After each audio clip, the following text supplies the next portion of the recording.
Livro Jesus quer curar e libertar você. Pedro Dong, capítulo 4. Tema desta semana: fazer a vontade do Pai.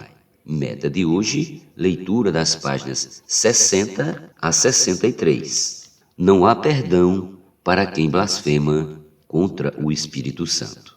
Ainda nesse episódio, Jesus disse aos fariseus: se, porém, eu expulso demônios pelo Espírito de Deus, certamente é chegado o reino de Deus sobre vós. Ou como pode alguém entrar na casa do valente e roubar-lhe os bens, sem primeiro amarrá-lo? E então lhe saqueará a casa. Quem não é por mim, é contra mim, e quem comigo não ajunta, espalha. Por isso vos declaro: todo pecado e blasfêmia serão perdoados aos homens, mas a blasfêmia contra o Espírito não será perdoada. Se alguém proferir alguma palavra contra o Filho do Homem, ser-lhe-á isso perdoado. Mas se alguém falar contra o Espírito Santo, não lhe será isso perdoado, nem neste mundo, nem no porvir. Mateus capítulo 12, versículos do 28 ao 32. Para esclarecer esse assunto, leamos a nota 1 do versículo 31 desse capítulo, na versão Restauração. Blasfemar contra o Espírito Santo difere de ultrajar o Espírito. Hebreus 10, 29. Ultrajar o Espírito é desobedecer-lhe deliberadamente. Muitos crentes fazem isso. Se confessarem esse pecado, serão perdoados e purificados pelo sangue do Senhor. 1 João capítulo 1, versículos 7 e 9. Mas blasfemar contra o Espírito é difamá-lo, como fizeram os fariseus no versículo 24. Era pelo Espírito que o Senhor expulsava demônios, mas os fariseus, vendo isso, disseram que o Senhor o fazia por Beelzebu, o príncipe dos demônios. Isso era blasfêmia contra o Espírito. Por tal blasfêmia, a rejeição do Rei Celestial por parte dos fariseus atingiu o clímax. Diante disso, querido leitor, se Deus está falando com você, mostrando-lhe algum erro, não se justifique, apenas arrependa-se, confesse seus pecados e peça perdão. Veja o que acontece quando não confessamos. Enquanto calei os meus pecados, envelheceram os meus ossos pelos meus constantes gemidos todo o dia. Salmo 32, 3. Portanto, não se cale, confesse. Do contrário, seus ossos envelhecerão. Escolha receber o perdão e ser purificado, trilhando o caminho da sabedoria. Como uma raça de víboras pode dar bons frutos? Continuando em Mateus 12, lemos: ou fazer a árvore boa e o seu fruto bom, ou a árvore má e o seu fruto mau. Porque pelo fruto se conhece a árvore. Raça de víboras, como podeis falar coisas boas sendo maus? Porque a boca fala do que está cheio o coração.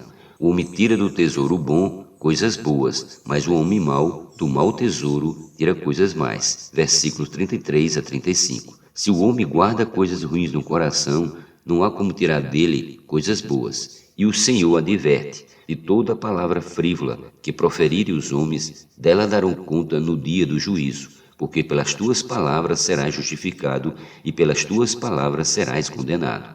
Versículos 36 a 37. No capítulo 7 de Mateus, o Senhor Jesus faz uma advertência parecida: acautelai-vos dos falsos profetas, que se vos apresentam disfarçados em ovelhas, mas por dentro são lobos roubadores. Pelos seus frutos os conhecereis. Colhe-se porventura uvas do espinheiro ou figos dos abrolhos? Assim toda árvore boa produz bons frutos, porém a árvore má produz frutos maus. Não pode a árvore boa produzir frutos maus, nem a árvore má produzir frutos bons. Toda árvore que não produz bom fruto é cortada e lançada ao fogo. Assim, pois, pelos seus frutos os conhecereis. Versículos do 15 ao 20. Aqui, o Senhor enfatizou a questão da árvore e de seus frutos. Há pessoas que fazem obras e pregações maravilhosas, mas não se encantem com os belos discursos. Antes, olhe para seus frutos, veja o resultado de seu trabalho. Se culminar na edificação da igreja, que é a vontade de Deus, certamente a pessoa está produzindo bons frutos. Do contrário, sua obra será semelhante à dos fariseus. Portanto, devemos ser cautelosos para não incorrer no mesmo erro deles, pois em sua visão eles estão servindo a Deus, mas por não ter bons tesouros dentro de si, não fizeram a vontade do Pai. Os fariseus e os saduceus, uma raça de víboras. Os fariseus e os saduceus eram chamados por João Batista e por Jesus de raça de víboras. Mateus capítulo 3, versículo 7 e capítulo 12, versículo 34. porque eles o chamavam assim. Como poderiam ser chamados de raça de víboras se os fariseus eram a seita mais rigorosa do judaísmo? Atos 26, 5. Por ser severos, eles eram bem bitolados, queriam seguir as Escrituras, mas infelizmente agiam conforme a lei da letra. E como disse o apóstolo Paulo, a letra mata. 2 Coríntios 3, 6. E a lei nunca aperfeiçoou coisa alguma. Hebreus 7, 19, parte A. Além disso, Jesus disse, vós sois o diabo, que é o vosso pai. João 8,44. Eles foram chamados de raça de víboras porque eram venenosos e esse veneno tem origem na serpente, no próprio diabo, que enganou Adão e Eva no jardim do Éden. Gênesis 3:1.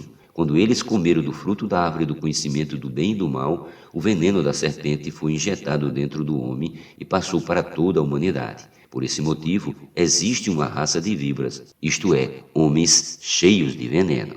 Jesus, a serpente de bronze. Quando peregrinava no deserto, o povo de Israel pecou contra o Senhor. Então ele enviou serpentes abrasadoras para picá-los, e muitos morreram. Moisés orou pelo povo, e Deus ordenou-lhes que fizessem uma serpente de bronze e a colocasse sobre uma haste. E todo aquele que fosse picado pelas serpentes, ao olhar para a de bronze, seria curado. Números 21, 9. Jesus tomou a semelhança da carne pecaminosa, porém sem pecado. Romanos 8,3. Ele era como a serpente de bronze, que tinha apenas a semelhança da serpente, mas não tinha seu veneno. E por ter sido levantado na cruz, todo aquele que olhar para ele é curado. João 3,14. Graças ao Senhor, há esperança para a humanidade. Os fariseus e os líderes judeus não creram que Jesus era a serpente de bronze que tinha vindo para salvar e curar o homem. Por não ter nada de bom em seu coração, eles não conseguiram enxergar isso. Olhar para Jesus era a única forma de ser sarados e adquirir um bom tesouro para ajudar outros. Como isso não aconteceu, terão de prestar contas das palavras frívolas e perversas que falaram contra Jesus. Falar somente palavras que edificam.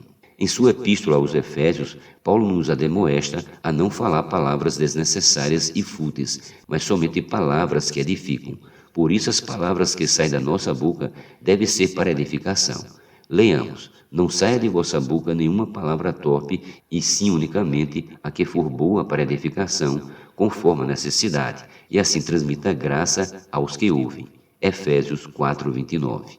A expressão torpe em grego é sapros, que significa palavra podre, corrompida, imprópria, sem valor. Que de nossa boca não saia esse tipo de palavra. Devemos aproveitar as oportunidades de comunhão com os irmãos para transmitir graça uns aos outros com vista à edificação, pois um dia daremos conta de nossa palavra diante de Deus. Mateus 12:36.